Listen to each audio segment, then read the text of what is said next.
Saya mengundang saudara-saudara sekalian untuk turut bersama saya masuk dalam perjalanan keseharian untuk pembentukan kerohanian kita, di mana kita akan praktek solitude, silence, stillness, and scripture reading. Dan satu hari per minggu kita dedicate untuk bersama Tuhan. Dengan itu kita membangun ritme hidup yang baru.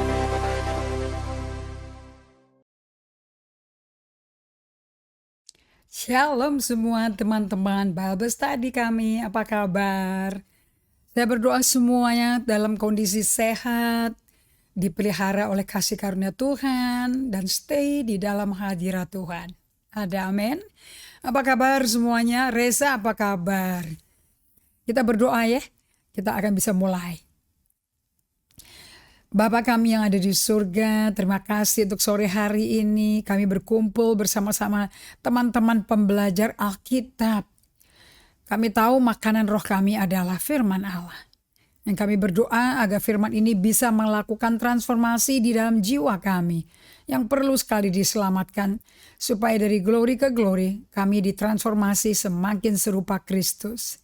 Terima kasih Roh Kudus, semua ini karena anugerah-Mu, pekerjaan-Mu, dan kasih karunia-Mu. Kami butuh sekali pertolongan-Mu Roh Kudus, kami butuh Engkau mengingatkan kami, mewahyukan semua apa katanya Allah Bapa melalui Yesus, dan dinyatakan kepada kami melalui pribadi-Mu yang sangat spesial yang tinggal di dalam batin kami. Roh Kudus yang baik, kami berikan hormat, pujian, kemuliaan hanya bagi-Mu di dalam nama Yesus Kristus. Kami berdoa minta syukur. Amin. Oke, so judul kita Anda semuanya sudah tahu ya. Judulnya adalah self-awareness alias mengenal diri Anda sendiri. So Pak Ludiman, selamat sore. Sore hari ini perlu ada catatan, perlu ditulis, karena perlu ada self-reflection. Pelajaran hari ini nggak bisa dimengerti pakai just sebagai informasi yang ditumpuk di kepala kita. Nggak akan ada efeknya sama sekali. Tapi kalau Anda tulis dan Anda renungkan kembali, akan membawa dampak di mana Anda akan kerja sama-sama Tuhan dan betul-betul rindu untuk bisa mengizinkan Tuhan melakukan transformasi di dalam batin kita. Oke? So, saya akan mengajukan kepada Anda pertanyaan ini dari minggu lalu. Apakah Anda sadari Anda ini sebetulnya sedang hidup dengan manusia lama Anda, atau sudah hidup dengan ciptaan baru dalam Kristus? Seringkali kita suka pikirannya tuh ketipu ya sama diri kita sendiri yang maunya juga beres cepet hidupnya, mau enak cepet. Tapi berapa dari Anda sadar bahwa banyak kejadian-kejadian dalam hidup kita di mana kita itu mengalami kedukaan, mengalami kehilangan, apalagi di zaman COVID ini ya. Kita bisa kehilangan orang tua, kita bisa kehilangan teman dekat, bisa kehilangan keponakan, sepupu, atau om dan tante, karena COVID ini. Dan Anda kalau betul-betul mengenal hukum Allah yang adalah inti daripada totalitas 66 buku Alkitab, is to love God and love people. Anda kalau punya keluarga-keluarga yang ada komorbidnya, mohon dijaga dan agak disiplin, lebih strength untuk tidak bisa shopping alasan bosan di rumah. Tapi jaga diri, karena toh buktinya adanya liburan-liburan besar di mana ada influx daripada begitu banyak manusia berkumpul untuk pulang bersama ke Jakarta. Timbullah ledakan ini lagi, peningkatan daripada terpaparnya orang-orang dengan COVID ini, right? Oke, so hari ini saya mau Anda tulis dan dengar baik-baik dengan perasaan Anda, dengan hati Anda, oke? Di Markus 1 ayat 33-38 saya kagum sama ayat ini, sangat sungguh-sungguh kagum. Mengenal Yesus sedekat ini sangat mengagumkan. Kita baca sama-sama, Anda bisa ada Alkitab, saya mau Anda perkatakan bersuara supaya firman itu di Mazmur 45 ayat 2, 3, 4 tertulis oleh lidah Anda sendiri yang adalah pena yang mahir menulis. Jadi nggak ada baca Alkitab, merenungkan Alkitab itu, mengunyah Alkitab itu seperti sapi toh 8 kali keluar masuk itu baru bisa ditelan. Itu dengan di dalam hati, nggak bisa. Harus bersuara, tidak perlu teriak-teriak sampai tetangga bangun. Cukup Anda yang dengar. Oke? Maka berkerumunlah seluruh penduduk kota itu di depan pintu. Dan ia menyembuhkan banyak orang yang menderita bermacam-macam penyakit dan mengusir banyak setan. Ia tidak memperbolehkan setan-setan itu berbicara sebab mereka mengenal dia. Pagi-pagi benar. Nah, ini yang perlu di-highlight yang ini. Waktu hari masih gelap, ia bangun dan pergi keluar, dan ia pergi ke tempat yang sunyi dan berdoa di sana. Kalau Anda mau jadi pengikut Kristus, yang diikutin yang ini nih. Pola hidup Yesus sehari-harinya. Tetapi, sementara si Yesusnya lagi di tempat sunyi dan berdoa ke Bapaknya, tetapi Simon dan kawan-kawannya menyusul dia. Nah, ini yang seksi sibuk pelayanan. Waktu menemukan dia, mereka berkata, jadi mereka nggak peduli tuh Yesus lagi berdoa sama Bapaknya, lagi mendengar Bapaknya, dia nggak peduli. Langsung aja teriak, semua orang mencari engkau. Dan Yesus jawab loh, Yesus responi loh. Marilah kita pergi ke tempat lain. Tapi dia responi apa kata Bapaknya. Ke kota-kota yang berdekatan, supaya di sana juga aku memberitakan Injil, karena untuk itulah aku telah datang. Nah, ini hari Sabtu kemarin saya tekankan di sini, untuk itulah aku telah datang. The purpose of Jesus coming to earth bukan bikin kampanye kesembuhan ilahi tiap hari, bukan. Bukan untuk melakukan mujizat tiap hari, bukan. Ini yang jelas. For this purpose that I've been chosen to do. Apa sih itu? To preach the good news of the kingdom of God. Menyampaikan kabar baik. Injil adalah kabar baik. Kerajaan sorga. Nah, Anda kalau lihat Yesus seperti ini, dia tuh padahal yang populer dia loh, bukannya si Simon loh. Simon tuh jadi kayak marketing agent aja tuh. Oke, dan Simon juga nggak ngerti kan siapa Yesus itu dan kenapa dia mesti datang ke bumi. Buktinya waktu Yesus katakan dia mau menderita dan mati dibunuh sebagai anak domba Allah, domba Paskah demi Petrus dan kita semua mengalami keselamatan jiwa. Si Petrus juga belum kenal Yesus. Makanya maksa walaupun tidak sesuai agenda Bapaknya Yesus yang mengatur langkah hidup Yesus di bumi setiap harinya. Jadi by the way Anda mesti ingat ya, Yesus itu selalu ngidupin apa yang diajarin orang. Apa yang diajarkan, apa yang dia katakan, dia hidupin. Dia pernah berkata ya di kitab Mazmur, pernah ada nubuatan mengenai Yesus. Langkah orang benar diatur Tuhan. Langkah Yesus selama di bumi, makanya kelarnya 3,5 tahun tepat waktu. Itu karena dia diatur sama Bapaknya.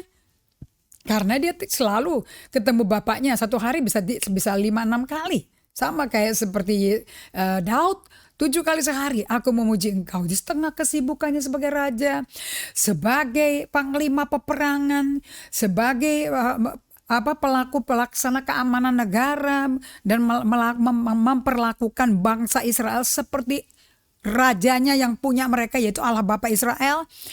Dia detail, makanya dia selalu berada bersama Bapaknya. Prinsip Emmanuel tuh hidupnya Daud. Saya baru belajar dari Dallas Willard. Di buku Divine Conspiracy dia berkata bahwa Allah Bapak kita memanggil kita tuh umat perjanjian, covenant people. Nah, ini Pak Ludiman bisa dengar pelan-pelan ya. Covenant people, yaitu umat perjanjian. Nah, perjanjian sama kontrak beda. Kalau kontrak itu ada klausalnya, kalau gagal salah satu pihak yang membuat kontrak, maka kontraknya bisa dibatalin. Kalau perjanjian tidak bisa dibatalin, Pak. Karena materainya darah. Darahnya darah yang hidup lagi. Darah anak domba Allah. Tidak bisa di-cancel. Oke, sama kayak pernikahan. Gak bisa dibatalin. Makanya perceraian itu mestinya gak terjadi di dalam orang-orang yang hidup sebagai anak Allah, yang hidup di dalam hadirat Allah, dan hidup dengan Emmanuel Principle. Mereka membuat covenant sama Allah. Akibatnya bisa bikin covenant satu sama lain karena masing-masing udah covenant sama Allah. Buktinya ada covenant dengan Allah. Allah berjanji, aku Allah beserta engkau. Jadi kalau Anda mendengar janji-janji kayak Ibrani 13 ayat 5, untuk kalian hidup mencukupi dengan apa yang ada padamu, bahwa Allah itu tidak akan tinggalkan Anda atau biarin Anda, itu karena Allah itu Allah perjanjian. Kalau orang bikin perjanjian, dia nggak akan ninggalin yang dijanjiin dong. Karena ini perjanjian darah, nggak bisa di cancel. Right? So, kita mau lihat otentisitas dalam kehidupannya Tuhan Yesus. Pada waktu dia setelah selesai membuat KKR mini di Kapernaum. Yesus itu mampu loh. Di dalam ketenaran dia dan kesibukan schedule-nya itu dibuat oleh Bapa. Padat. Hidup dengan berjalan dengan Allah Bapa. Memang Allah Bapa bekerjanya slow. It's a slow work. Makanya Yesus perlu slow down. Untuk bisa selalu dialog sama Bapaknya di tengah-tengah kehadiran banyak orang. Di tengah-tengah dan di hadapan kehadiran 12 muridnya. Dia tidak pernah tidak hadir dengan Bapaknya. So dia adalah satu-satunya manusia sempurna yang bisa menghidupi 5S setiap hari. Itu solitude, itu slowing down, to stop, to be silent and still, to listen to God. Supaya Mazmur 37 ayat 7 dan Mazmur 46 ayat 11 digenapi. Dan Mazmur 27 ayat 4. Dan akibatnya melakukan 4S ini setiap hari yang rutin. Gak sulit melakukan S kelima. Sabat seminggu sekali 24 jam. Tidak mikirin kerjaan, tidak ada khawatir kerjaan. Karena Anda tuh anak Allah, bukan budak di Mesir. Di waktu jadi budak di Mesir tidak ada liburan. Tidak ada rest. Tidak ada siesta, yang ada kerja. Bahkan ada pekerja rodi yang kerjanya nyabetin kalau berhenti kerja loh. Sampai istirahat bentar, tabok langsung dipecuti loh. Karena mereka budak statusnya. Padahal mereka umat perjanjian Allah loh. Kan Musa diutus ke mereka kan gara-gara Allah mengingat perjanjiannya sama Abraham. Nah, tapi waktu mereka keluar dari Laut Merah menuju padang gurun, mereka di situ tidak kerja apa-apa. Kerjanya nerima terus konsumer tuh. Dan Allah tuh memberikan mereka relaksasi supaya tidak perlu jadi budak kerjaan, supaya mereka kenal Allah. Bukankah itu izinnya yang Musa sampaikan ke Firaun? Izinkan kami pergi ke padang gurun 3 hari 3 malam lamanya, nanti kita balik lagi. Agar umat Israel kenal Allah. Dan Firaun berkata, siapa tuh Allah? Nggak ada yang namanya Allah gitu. Nah, dan itulah akibatnya ada 10 tulah kan. Tapi finally mereka keluarlah. Nah, di situ mereka bingung, nggak kerja. Kayak supir saya bilang, aduh gue nggak kerja jadi sakit ya badannya.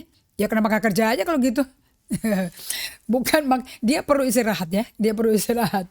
Tapi Anda bisa jadi kerja terus jadi latah, Dan Anda lupa kalau anak sama bapak dalam hubungan kekeluargaan, namanya aja papa ya. Tentunya kita anak ya, kita keluarga dong, keluarga Allah. Makanya kita lahir baru. Kita punya saudara laki-laki namanya Yesus. Bagaimana hidup dalam keluarga kalau anaknya semuanya dipekerjakan semua, diberdayakan semua. Nah, tapi nggak pernah kenal, nggak punya pernah hubungan waktu sama bapaknya. Nah, itu bahaya itu. Itu bukan anak sama bapak itu.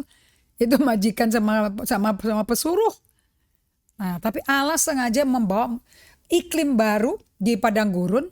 Iklim apa? Iklim keluarga. Nah, gak usah kerja terus.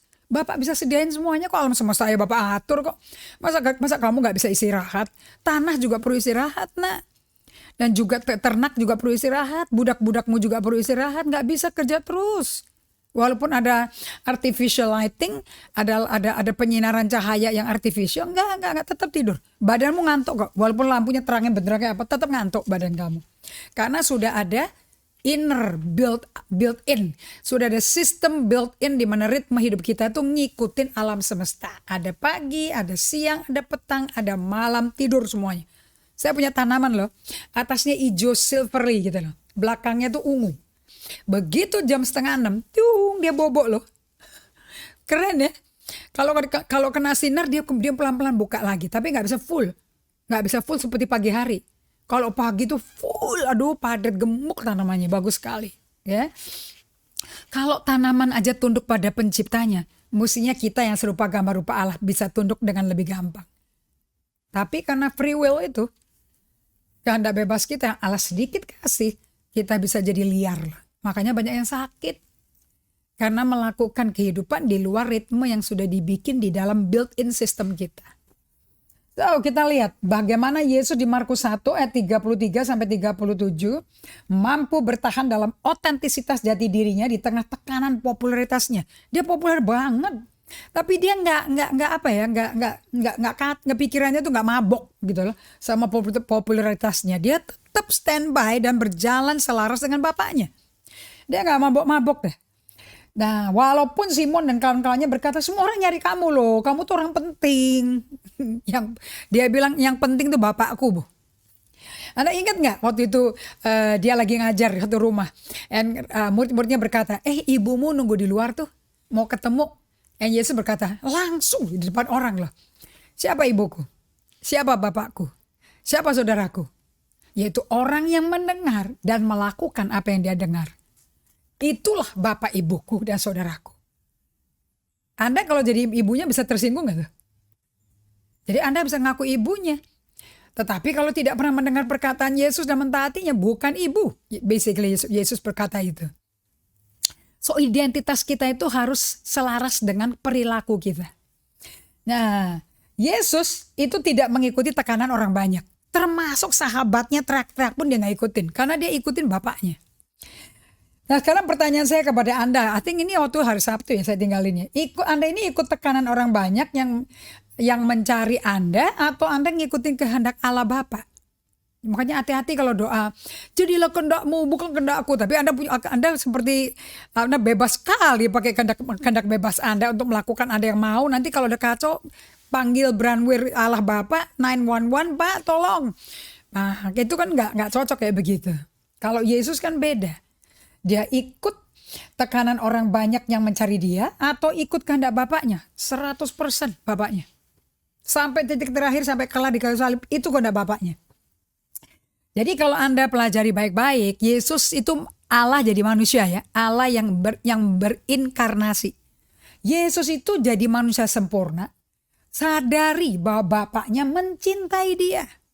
Dan Bapaknya telah memberikan pekerjaan padanya untuk diselesaikan. Dan dia sendiri ngomong di Yohanes 2. Waktu dia ibunya Maria setelah hari Paskah nyariin dia. Dan hilang nih anak.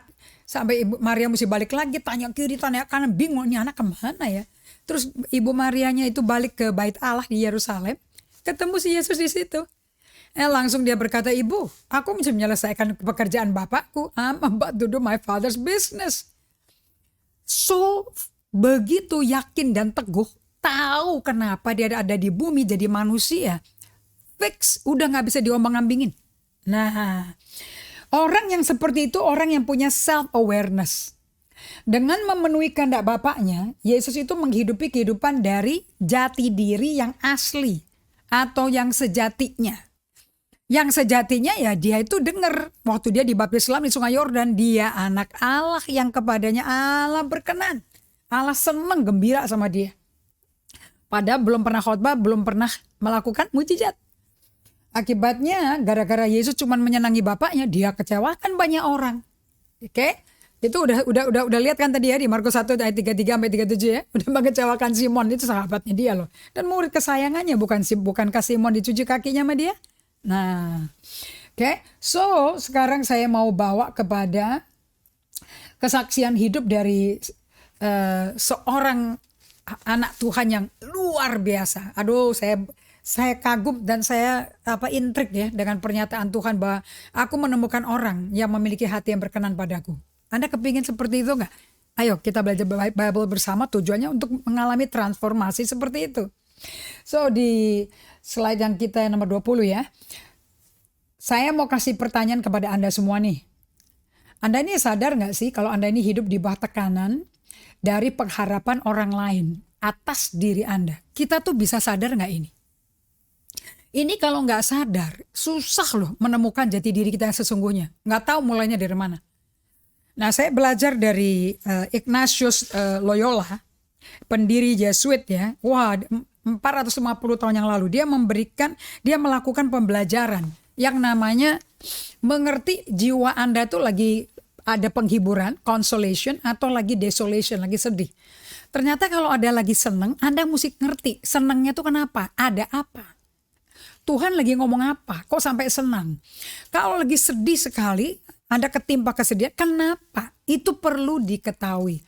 Saya baru tahu, suka apa nggak suka, bahwa Allah itu kalau ngomong sama kita, itu bisa melalui perasaan kita. Nah, saya baru ngerti kenapa di Mazmur 15 Mazmur Daud bisa berkata seperti ini. Siapa yang bisa naik ke gunungnya Tuhan? Yaitu orang yang hatinya suci, yang hatinya bersih. Itu artinya apa? Perasaan kita, jiwa kita dibersihkan. Harus. Dan yang bersihin bukan kita. Jangan pakai rinso. Nanti Anda muntah. Yang bersihin itu Tuhan. Bukan kita sama sekali. Kalau kita gak kuat. Dan juga batin itu hati kita jauh dalam kedalaman jiwa kita. Anda mesti pegang ya, Mazmur 51 ayat 8 bahasa Indonesia. Dari situlah keluar kehidupan. Ingat ya, Yohanes 7 ayat 37-39. Barang siapa haus datang kepadaku, kata Yesus. Dan barang siapa percaya, dari dalam hatinya keluar aliran-aliran air hidup.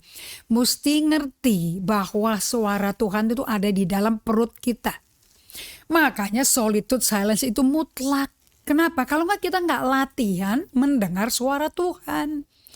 Kita mesti bangun otot pendengaran. Panca indera kita mesti ditajamkan. Anda ingat kan? Ini saya nggak ada di PowerPoint ya. Di Ibrani 5 ayat 11. Anda pernah dengar nggak? Kalau dilihat dari sudut waktu, mestinya sih Anda semua udah jadi guru. Pernah dengar nggak ayat itu? Ya? Kamu itu susah deh diajak ngomong deh. Tapi yang sukar untuk, dan juga banyak yang kita mesti sampaikan, kata Rasul Paulus, saya percaya ini Rasul Paulus yang tulis. Tapi sukar ya untuk dijelasin sama kamu, susah deh ngomong sama kamu tuh. Karena kamu tuh lamban dalam hal mendengar. Nah, orang yang lamban, ini gak ada hubungan sama kuping ada kopokannya ya saudara-saudara ya. Tapi ini bicara mengenai jiwa atau hati nurani kita yang ototnya lembek. Jadi kalau didesak orang ikut, ditolak orang sedih, down gitu loh. Orangnya bisa up and down moodnya gini nih. Jadi kayak limbo gitu loh, nggak kelihatan. Lu tuh siapa sih sebetulnya? Kesini terpengaruh, kesana terpengaruh. Nah, kalau orang yang lamban ini itu seperti itu, dan ngertinya pelan sekali. Nah ini karena ototnya nggak pernah dikuatin, nggak pernah dibentuk. Otot pendengaran, otot emosinya. Ayat 12, sebab sekalipun kamu ya kalau ditinjau dari sudut waktu sudah seharusnya jadi pengajar. Kamu masih perlu lagi diajarkan asas-asas pokok dari penyataan Allah. Lahir baru, bertobat, asas-asas dasar kayak gitu loh. Baptisan selam, baptisan air, baptisan tumpang tangan, baptisan Roh Kudus. Itu very basic untuk every believer yang sudah lebih dari 3 tahun. Dan kamu ini masih memerlukan susu, bukan makanan keras. Nah kalau sampai dia tulis kayak begini, dari sudut waktu mestinya kamu jadi pengajar. Ini kan dia ngomong sama orang yang gak punya self awareness kan ya. Lagi dibikin aware. Loh kalau hitung waktu secara fisik kamu udah tua loh. Tapi kok secara emosi kok masih lembek, masih lamban. Dan gak bisa ngerti-ngerti hikmatnya mana. So ini lagi dibikin sadar diri gitu loh sama melalui surat ini. Ayat 14. Ayat 13. Sebab barang siapa masih memerlukan susu, ya tidak memahami ajaran tentang kebenaran, sebab ia adalah anak kecil. Nah ini kalau di versi bahasa Inggris, infant, masih bayi emosinya. Tapi makanan keras adalah untuk orang dewasa. Ini bukan dewasa fisik loh ya.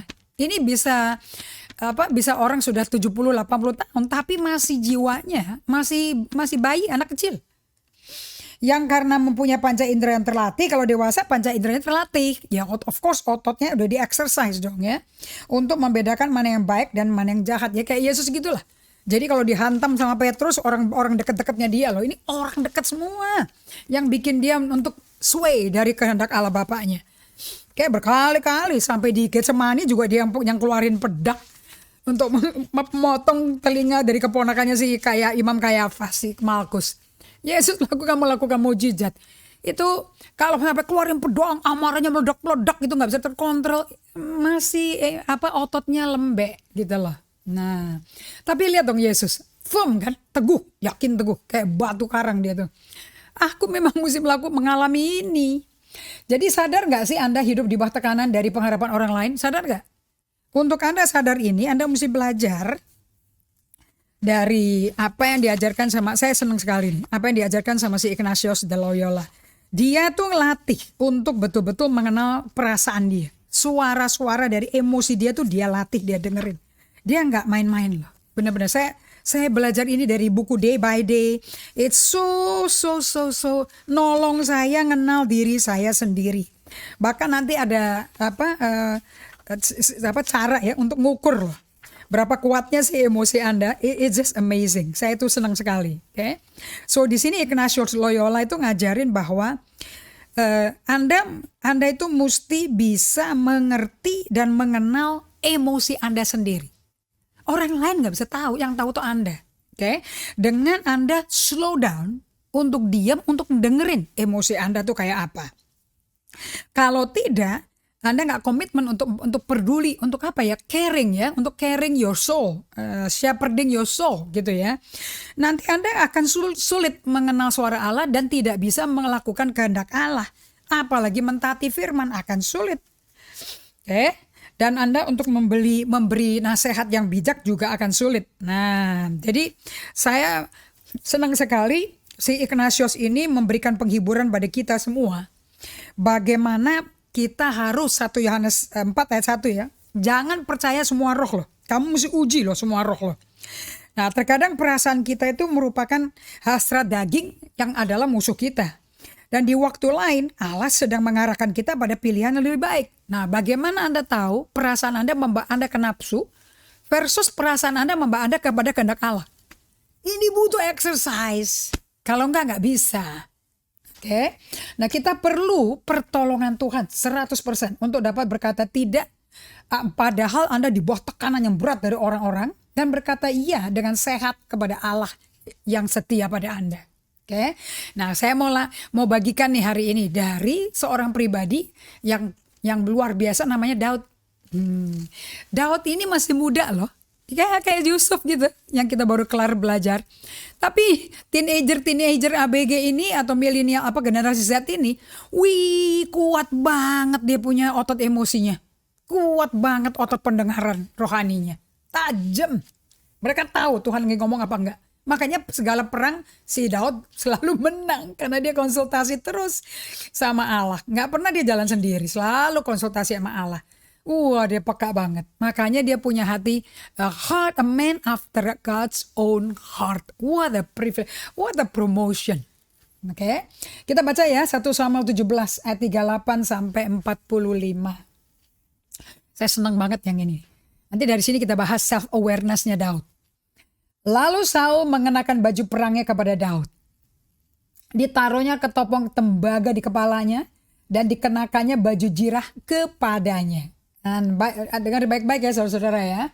Ini Daud dipanggil sama Saul. Karena si Saul dengar ada anak muda, pipinya merah-merah, rambutnya curl, rambutnya berombak gitu ya. Mak berani nanya mau dikasih apa tuh ya? Bagi orang yang bisa mengalahkan tuh orang Filistin yang tak bersunat, yang teriak-teriak, yang menghina barisan tentara Israel. Mau dikasih apa tuh?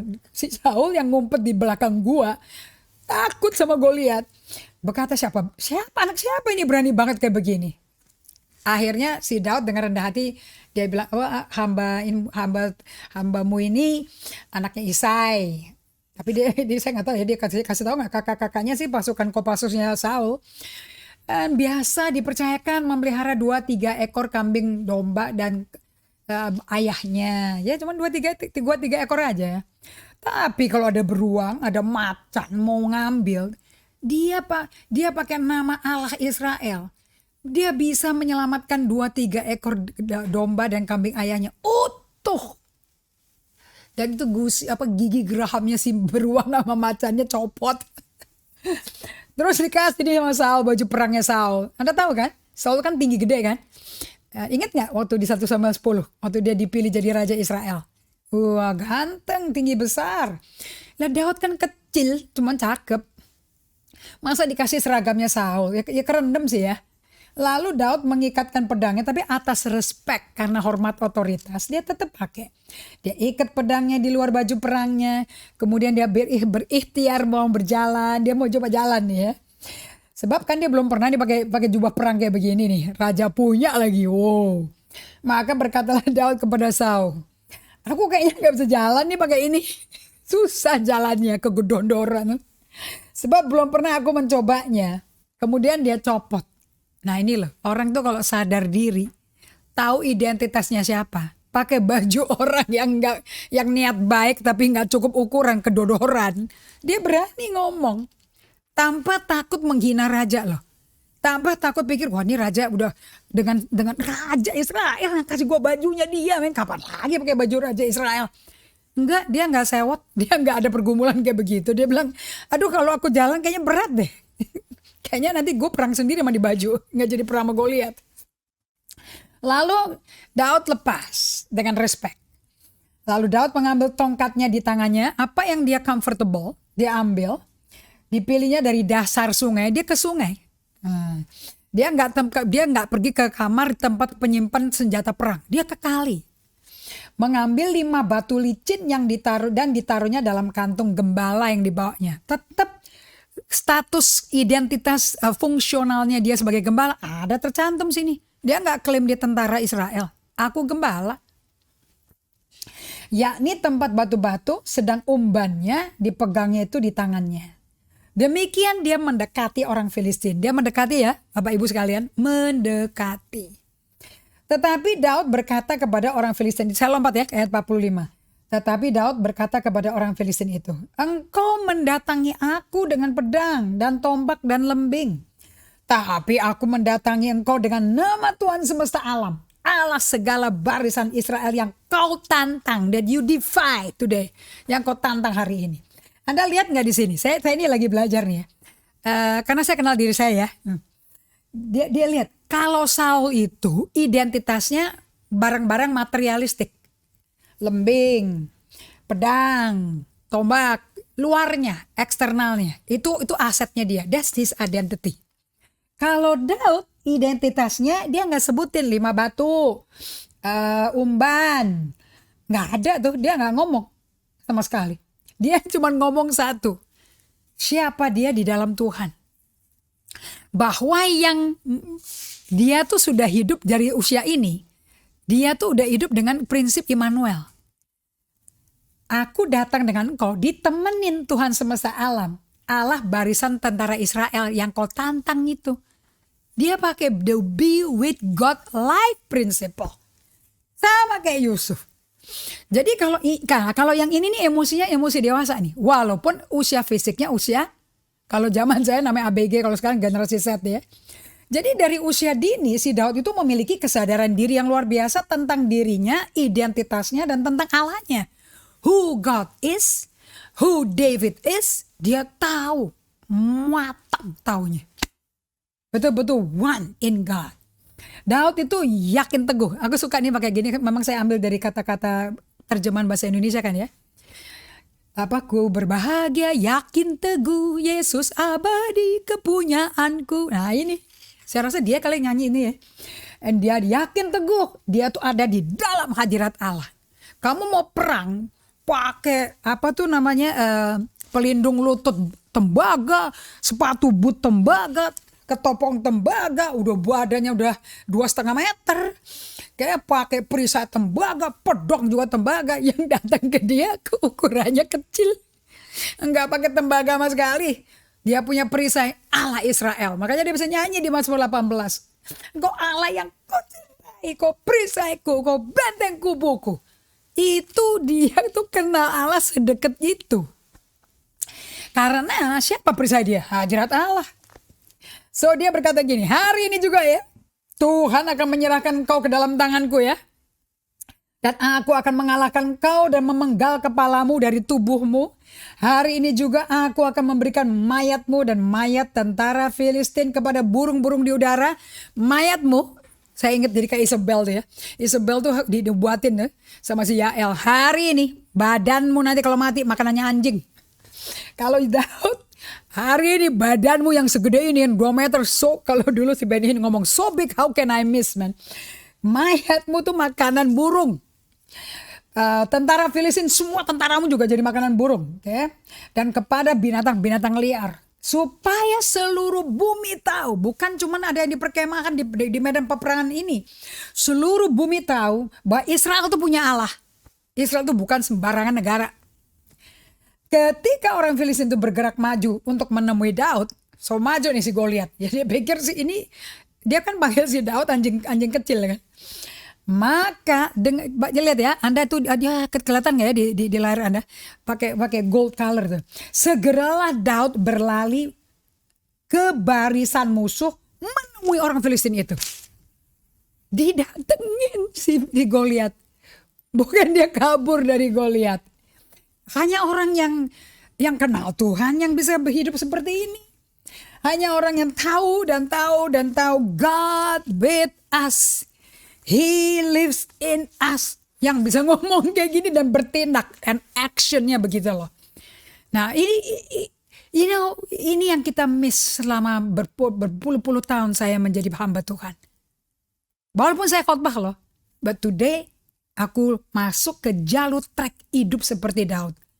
Yang selalu be with God. Itu adalah spesialitas dari orang yang punya perjanjian darah dengan Allah. Nah Pak Ludiman, kalau Bapak punya perjanjian darah dengan Allah Bapa melalui darah Yesus oleh kuasa Roh Kudus yang membuat darah itu hidup dan berbicara sampai hari ini. Allah Bapa Israel itu tetap menyertai Pak Ludiman. Nah, mendapat serangan apapun, dihina apapun yang Anda alami, Anda tenang aja. Kalau Allah Bapa nggak Anda lihat tidak ngapa-ngapain, dia diam aja. Jangan bertindak, jangan reaktif sampai Allah Bapa berbicara. Nah itu untuk bisa mendengar suara Allah. Itu butuh praktis. Practice makes permanent. Oke. Nah sebagai anak muda ini, si Daud ini betul-betul menjadi orang yang tahu the purpose of his life. Tujuan hidup dia apa, dia tahu sekali. He enjoy menjadi Raja Israel karena Allah yang pilih. And dia tahu. Di padang gurun selama berapa belas tahun gak diajak sama kakaknya atau ayahnya. Waktu Samuel cari penerusnya, penggantinya si Saul. Si Daud kan gak dihitung. Tapi akhirnya kan Allah panggil. Panggil ya yang paling kecil. Mana ada lagi gak anak yang lain? Yang dipilih kan Daud. Nah kalau Daud tuh tahu panggilan Tuhan and enjoying it. Enjoying so much. Makanya dia berhasil terus, efektif kerjanya. Nah berapa dari banyak orang saat ini, makanya perlu baca Alkitab, yang mati masuk ke kuburan gak pernah tahu siapa dirinya, gak kenal siapa dirinya. Oke, mereka tuh tanpa sadar menghidupi kehidupan orang lain. Mungkin mati cepat karena mau nyenengin orang, tapi depresi jadinya karena dalamnya berontak gitu loh. Nomor 2, tanpa sadar menghidupi pengharapan orang lain. Oke, sampai ditanya kamu harapan kamu apa? Ya, yang disebut ya harapan orang tuanya, harapan opa-omanya, mungkin orang penting ya, harapan gurunya, harapan pacarnya, harapan teman-temannya, makanya suka dibully jadinya.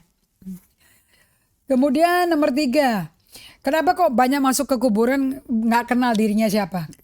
Kita sudah tidak terbiasa lagi menjadi diri kita sendiri karena udah berpuluh-puluh tahun nyenengin orang tua. Sampai merasa kondisinya udah mustahil deh untuk bisa menemukan jati dirinya karena nggak tahu mau menemukan jati diri tuh mulai dari mana ya. Nah itu Anda perlu slow down. Anda perlu slow down. Anda perlu mini sabat sebanyak mungkin dan Anda perlu sabat seminggu sekali. Kalau tidak slowing down to listen to you, to listen to your emotion. Anda caranya ngelatihan untuk mendengar emosi Anda mau tahu nggak? Anda belajar doa bernapas. Sebelum Anda doa bernapas, Anda tutup mata dulu, diam di ruang yang sunyi, cuman Anda sendiri di situ, dan diam, tutup mata dan bernapas aja tanpa ngomong. Anda bisa dengar nggak bunyi napas Anda dalam keheningan itu? Bisa kan? Kalau Anda latihan itu setiap hari, okay, Anda akan lama-lama bisa mendengar suara emosimu. But it takes exercise. Mesti ada exercise-nya. Oke? Sadar nggak kalau Anda itu, sadar tidak Anda bahwa Anda menggunakan habis hidup Anda, waktu Anda, hidup Anda ini dihabis-habisin untuk sekedar menyenengin orang punya mau. Atau saya tulis di sini, hanya memenuhi keinginan-keinginan pribadi Anda yang memberi kenikmatan hidup. Saya tulis dalam kurung, penuhi hidup dengan harta aja. Dulu saya pernah khotbah dengan nama judul 3TA. Harta, tahta, wanita. Itu kalau buat laki ya. Tapi sekarang tanya saya bukan wanita. Harta, tahta, cinta. Belakangnya tetap ta. Oke. Keinginan-keinginan, apakah Anda selama ini habis-habisin waktu hidupmu hanya untuk seneng-seneng aja, memenuhi keinginan-keinginan hidup pribadi Anda? Yang Anda senang apa itu aja diuber, dan Anda untuk kenikmatan Anda, atau Anda kejar power, atau Anda kejar hormat, cari hormat dari orang, power, honor, knowledge, pengetahuan, kejar pengetahuan supaya impresi orang kayak orang Farisi, orang ahli Taurat itu, dan cinta. Kayak tuh, ada 3 gitu tuh. Kalau Anda sebelum mati masih kayak gitu sampai napas terakhir, waduh, waktu Anda masuk digali di dalam kuburan, Anda nanti ada satu rabi ya, siapa nama itu ya, rabi itu ada di buku Day by Day saya nih. Dia bilang gini, nanti kayak kalau saya selesai di bumi dan saya ketemu Allah saya itu nggak akan nanya loh, kenapa kok kamu bukan Musa? Dan dia berkata, saya akan jawab, saya memang bukan Musa. Saya adalah Ishi, kalau nggak salah namanya Rabi Ishi. Saya nggak akan jawab Musa dong, saya nggak kenal Musa. Saya cuma baca di Alkitab, tapi saya nggak kenal dia. I am, kalau si Dallas Willard berkata, kayak papai gitu loh. I am, that I am. Kayak papa itu berdiri di atas dirinya dia nggak di atas diri orang lain. Papai the Sailor Man pernah nonton nggak ya? Dia suka ngomong I am. Ayam papai the Sailor Man tutut gitu loh. Aku suka itu kartun intelek loh tuh. Makanya makannya bayam. Saya mau tanya, Allah Bapa namanya siapa? Yang benar bukan bahasa Inggrisnya ya, yang benar tuh saya lagi belajar sama Dallas Willard. Bukan I am who I am that I am. Betul-betul beingnya dia tuh ada self-initiative, self-direction, self-initiation, self-sufficiency. Makanya dia bisa ngomong, I am that I am. Dia gak butuh siapapun. Dia gak butuh tergantung sama siapapun. Papai aja gak butuh. Bukan butuh dari olive. So, banyak kalau Anda pakai 5 hal itu, Anda tahu gak Anda tuh ngapain? Anda tuh lagi mendandani jati diri Anda.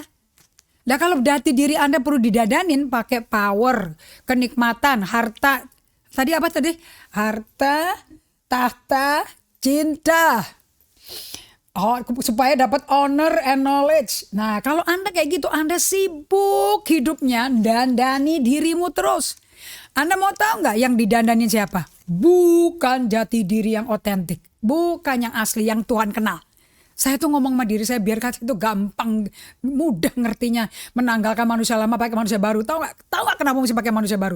Sebab manusia baru dalam Kristus itu yang dikatakan di 2 Korintus 5:17 itu, yang lama telah berlalu, yang baru datang. Yang itu aja yang dikenal Allah Bapa, Putra, Roh Kudus. Kalau yang didandanin pakai 3TA, harta, tahta, cinta, itu tidak dikenal. Yang perlu dandanin itu manusia palsu.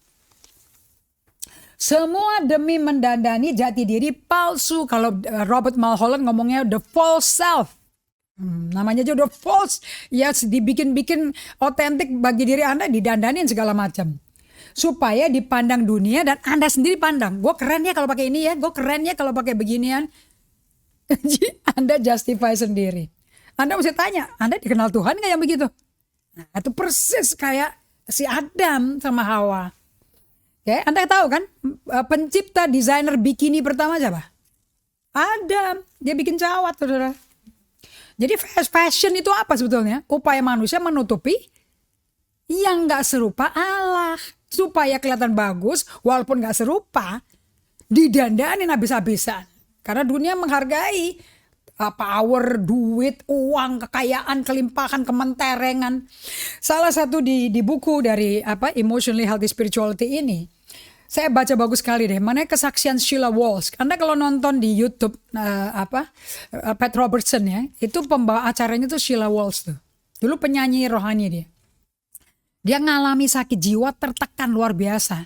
Sampai dia mesti dirawat ke dokter jiwa. Seluruh kru daripada stasiun TV itu berkata, jangan sampai ketahuan ya kalau kamu tuh ke dokter jiwa. Awas loh, hancur reputasimu, kamu gak akan bisa laku lagi. Dia bilang, aku hancur. Sekarang aja udah hancur. Mau dihancurin apa lagi? Udah hancur. Kalau udah hancur tuh udah jadi debu. Dia tetap pergi ke rumah sakit. Dan dia gak maaf. Sekarang dia bersaksi kemana-mana. Bukan tambah hancur, tambah terkenal.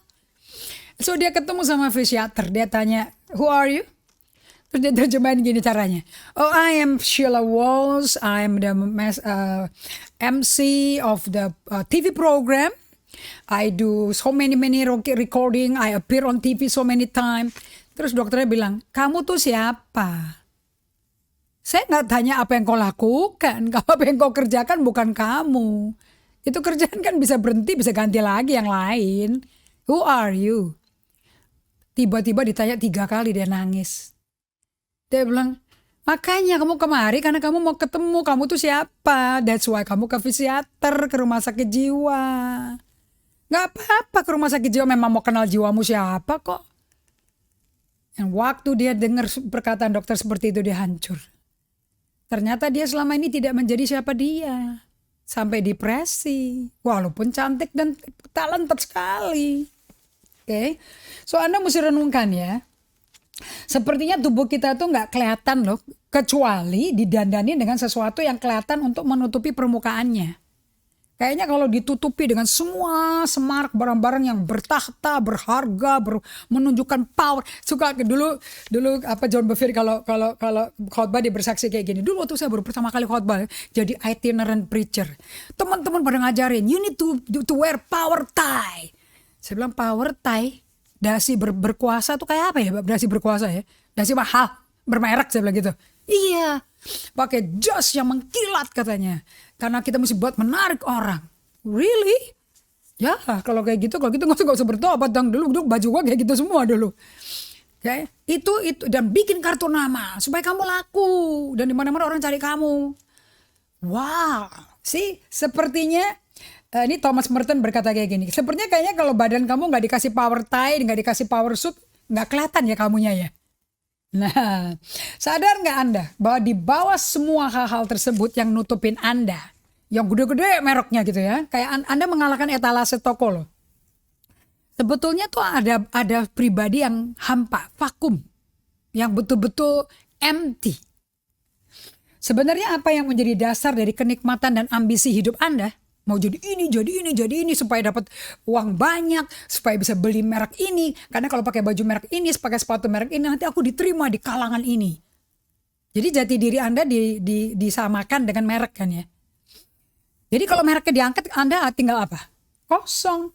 Apa fondasi hidupmu? Gak ada.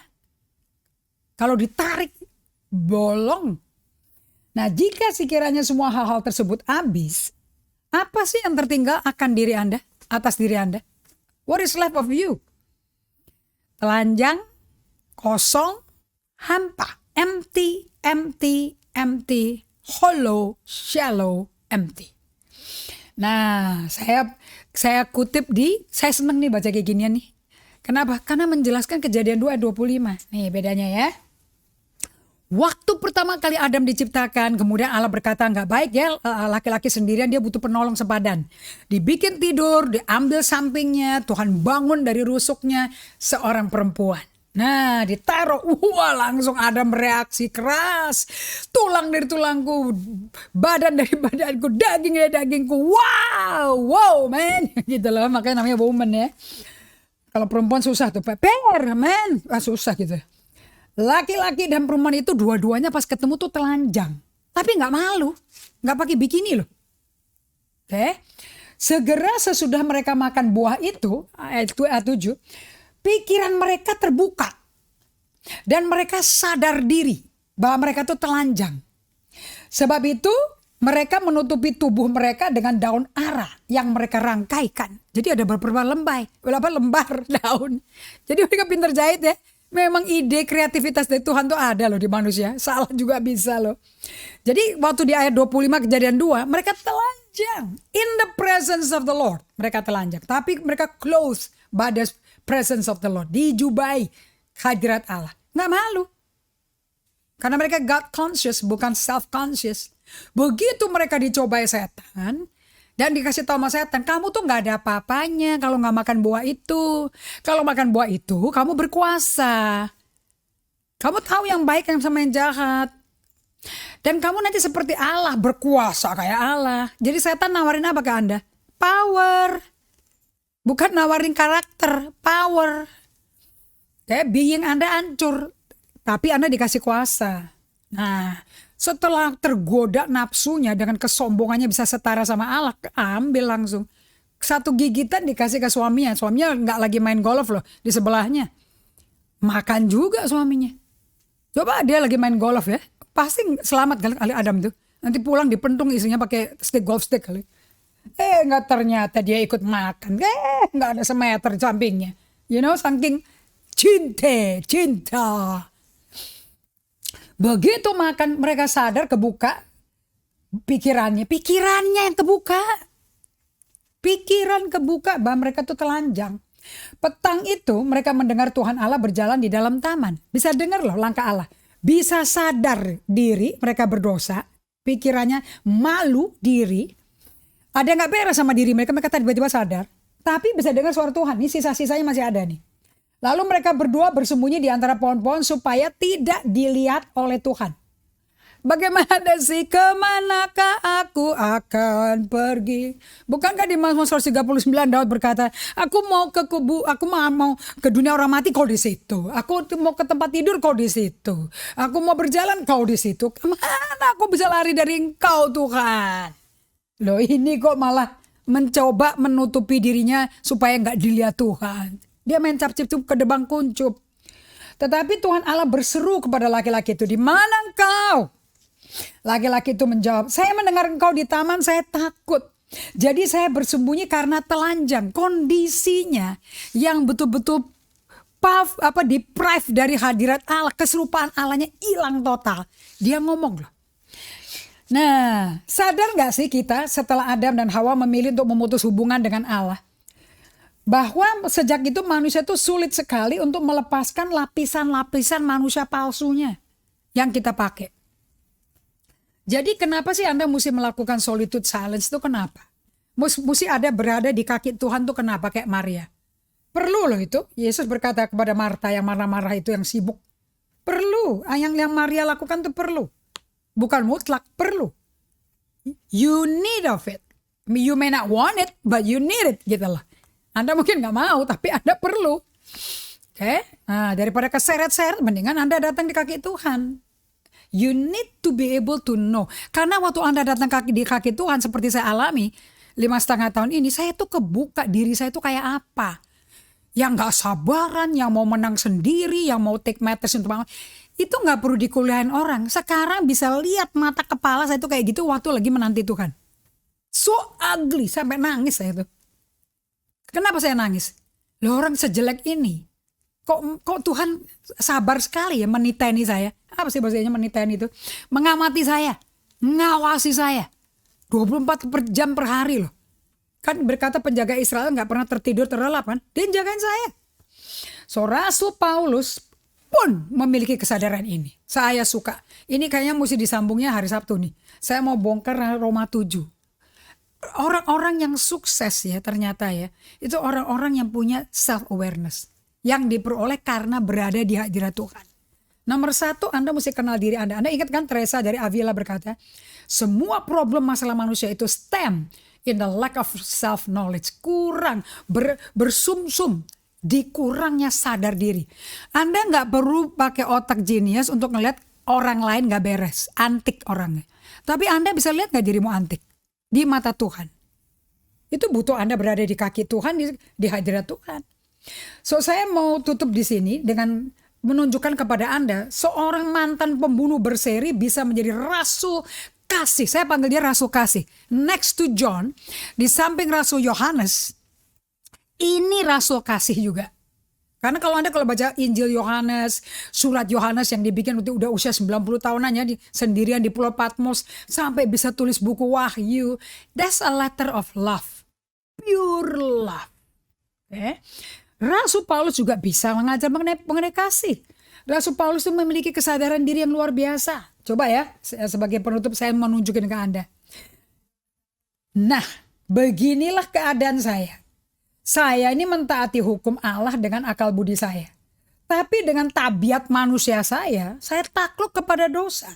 Alangkah celakanya saya ini. Dah, saya mau pakai ini aja nih. Ini orang pinter, intelek, murid summa cum laude Gamaliel. Orang Farisi paling Farisi bisa ngomong kayak begini. Sekarang nih ya, kondisi kayak ini kayak gini nih. Oke. Saya ini mentaati hukum Allah pakai akal budi, pakai mindsetnya dia. Tapi tabiat manusia di badanku ini ada nafsu-nafsu manusiawi itu jadi tabiatku. Itu bikin aku jadi takluk sama dosa. Aku nih celaka kayak begini. Kalau Anda bisa sadar diri sampai Anda di hadapan Tuhan tuh kayak apa?